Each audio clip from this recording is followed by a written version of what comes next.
learn how to send data from an Arduino based microcontroller to FlightGear by using Python and the PySerial module. Let's go over the architecture of how this works.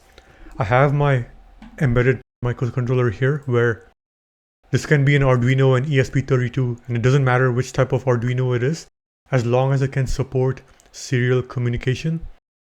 So this has its own script.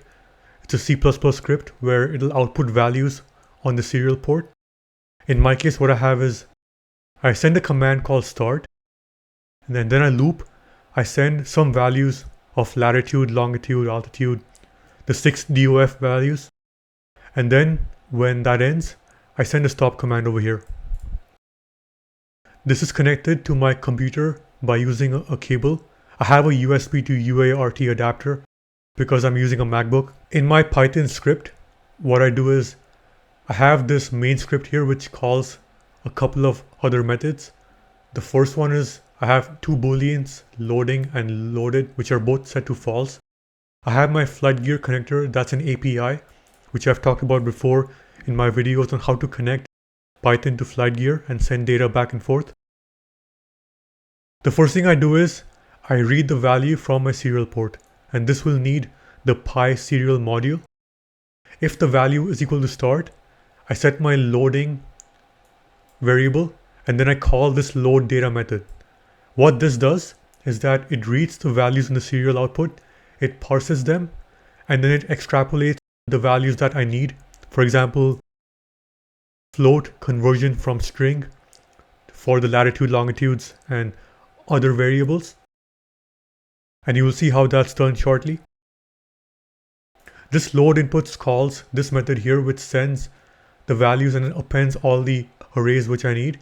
So essentially I'm just filling up the values which I need to use in my FlightGear simulator after the Arduino stops. The one thing I have to check is that if the value is equal to stop, the Arduino has done its simulation and then I should stop it. So my loading becomes false and it's now loaded. I can start FlightGear here. So I initialize FlightGear API and then I run the sim. And let's now go into it.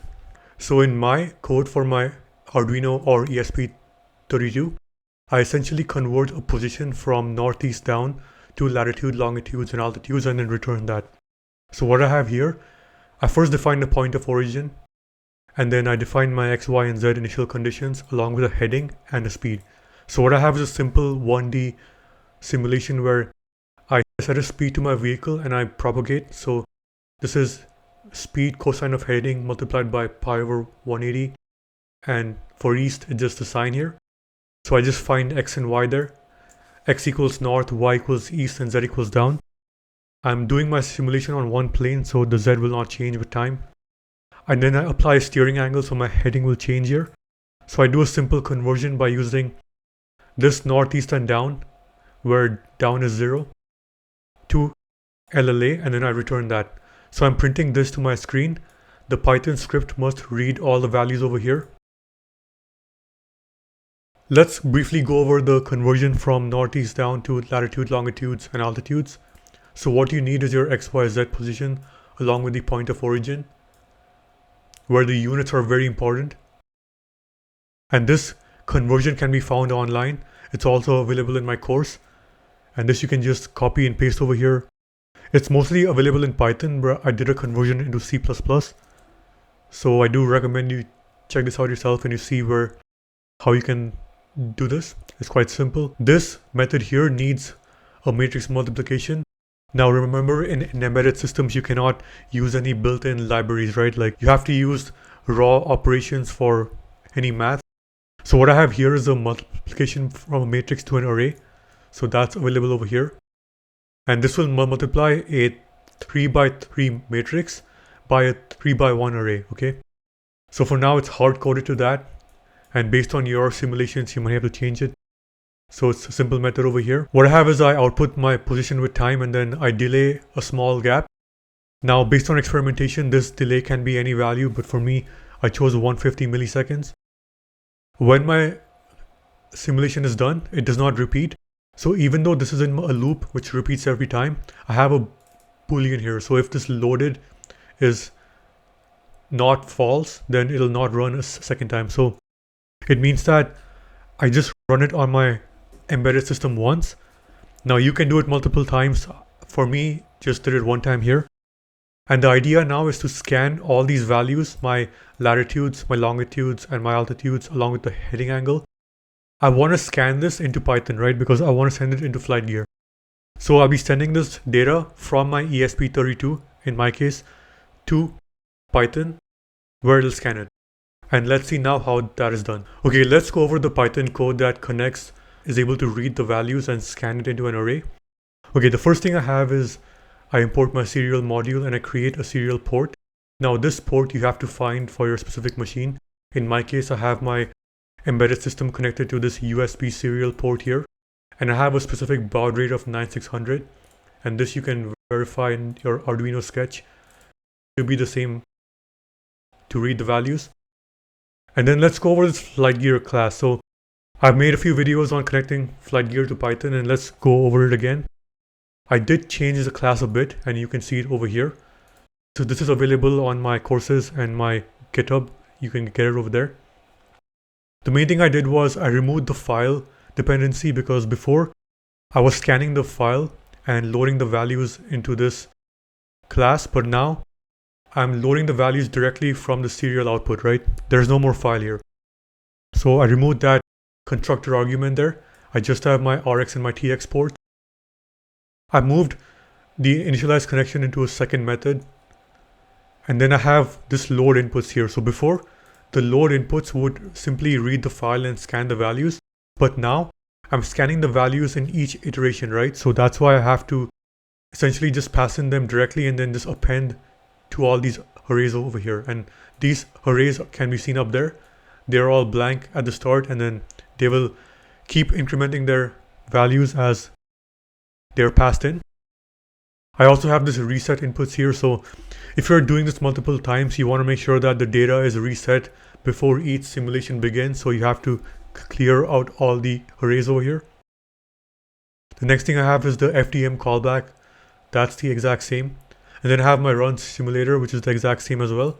I changed my time step a little bit, made it 0.05 instead of 0.025. Going back to the Python script, I have two booleans, loading and loaded, put this to false. I scan my serial value.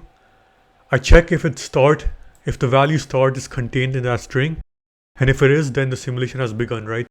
So I have to set this to correct, and then I just do a reset of my input.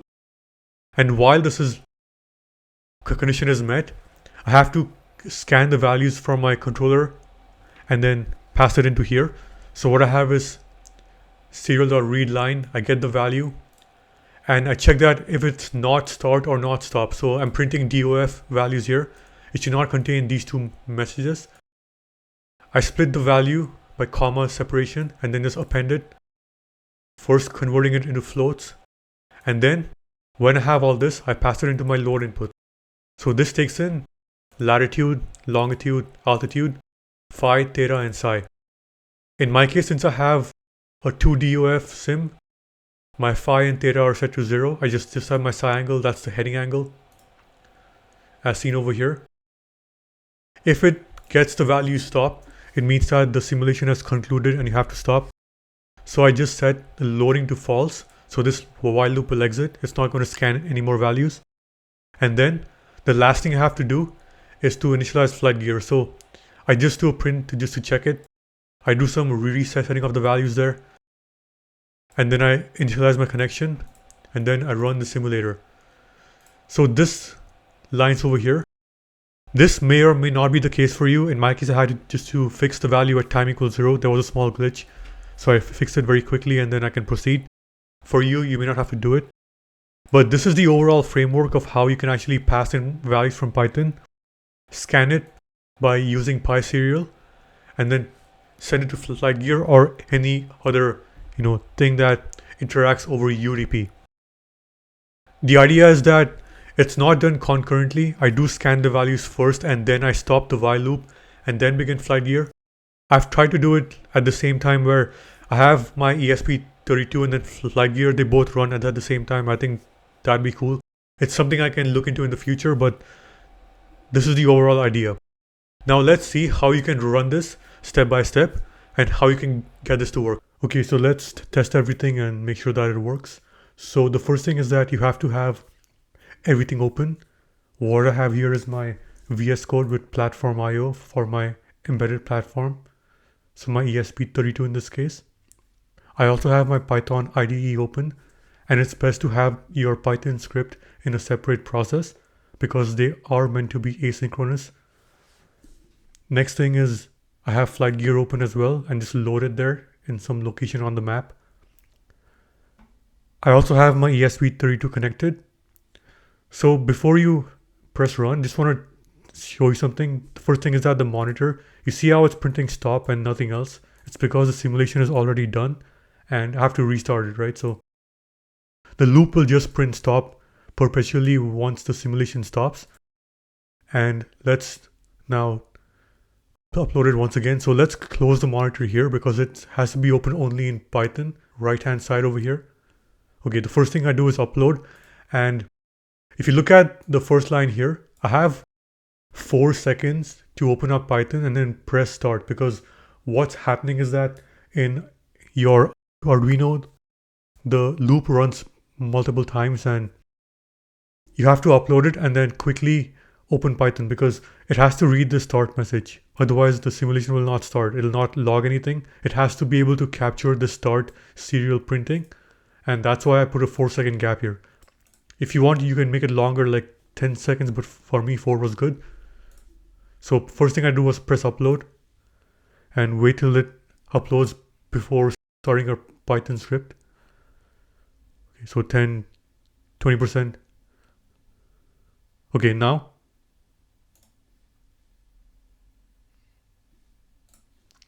hit start, and now you will scan all the values in there.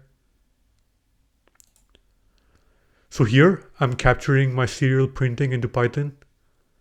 Just give it a few minutes for it to complete because it has to run the entire thing.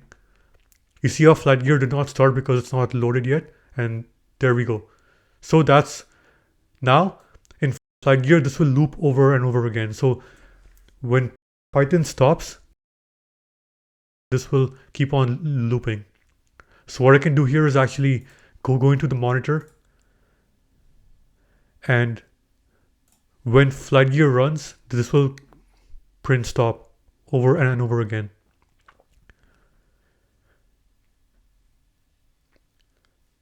To conclude, that is how you send data from Python to FlightGear.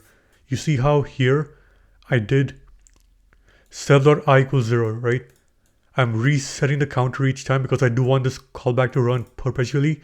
This here is sending my data from Python to FlightGear, and I loop it so it just keeps on going over and over again. Now the ESP32 can be like disconnected, it'll still be fine. And you see how it's printing stop here because the sim here is done. So yeah, that's pretty much it. And I hope you learned something new.